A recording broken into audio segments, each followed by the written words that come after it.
Independence day আছিল আজাদী কা অমৃত মহোৎসৱ ৭৫ বছৰ আজাদীৰ সম্পূৰ্ণ কৰিলোঁ আৰু সেই মৰ্মে দেখা গ'ল যে সমগ্ৰ কোকৰাঝাৰ জিলাত ৰাইজৰ যথেষ্ট এনথুজিয়াজম আছিলে। আমাৰ যিখিনি ছেকশ্যনছ আছে ছিনিয়ৰ চিটিজেনৰ পৰা লৈ আংগনবাড়ী কৰ্মীৰ পৰা আংগনবাড়ী শিশুজনলৈকে ফুল পাৰ্টিচিপেশ্যন কৰিছে আৰু বিভিন্ন ধৰণৰ ইভেণ্টছ বিভিন্ন ধৰণৰ কম্পিটিশ্যনছ আমাৰ মুখ্যমন্ত্ৰী মহোদয়ৰ নিৰ্দেশত কোকৰাঝাৰ জিলা প্ৰশাসনৰ তৰফৰ পৰা কৰা হৈছিলে আৰু বহুত পাথ ব্ৰেকিং টাইপ অফ আমি এণ্ট্ৰিজ পাইছোঁ আৰু আপোনালোকে নিজেই দেখিছে কিমান ধুনীয়া ধুনীয়া এণ্ট্ৰিজ আজি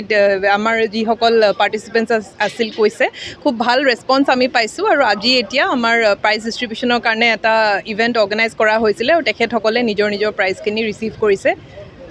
মিটাৰ্ছ আছিল গোটেইখিনি ভাল আৰু আমিও ফ্ৰিকুৱেণ্টলি মনিটৰ কৰি থাকোঁ। মাজে সময়ে যেতিয়া কোনো ধৰণৰ মানে আমি এনি কাইণ্ড অফ ইছ্যু দেখোঁ জেনেৰেলি সেইখিনি লগে লগে ৰিজল্ভ কৰিবলৈ চেষ্টা কৰা হয় আৰু আমাৰ হেল্থ টীমটোৱে যথেষ্টখিনি কষ্ট কৰি আছে ৰাইট ফ্ৰম ভেকচিনেশ্যনৰ পৰা আদি কৰি এতিয়া জেগাই জেগাই নাইট চি ছেকশ্যন হওক বা অন্যান্য যিখিনি হেল্থ ৰিলেটেড কাৰ্যসূচী আছে আটাইখিনিয়ে কৰি আছে আৰু ইপিনে আমাৰ কেঞ্চাৰ হস্পিটেলটোও ভালদৰে চলি আছে। সেইদিনা আপোনালোকে দেখিলে যে আমি ৰেডিয়েশ্যন মেচিনটোও ষ্টাৰ্ট কৰিছোঁ। আপোনালোকে দেখিছে যে ফ্লেগখন হাফ মাষ্টতো ৰখা হৈছে আৰু গোটেই ডিষ্ট্ৰিক্টতে এইটো কৰা হৈছে আৰু আজি আমাৰ মানে যিখিনি ধেমাজিৰ যিটো ইনচিডেণ্ট হৈছিলে তাক লৈ পেলাই আমি যথেষ্টখিনি আমাৰ চৰ্চা কৰা হৈছে তাৰে।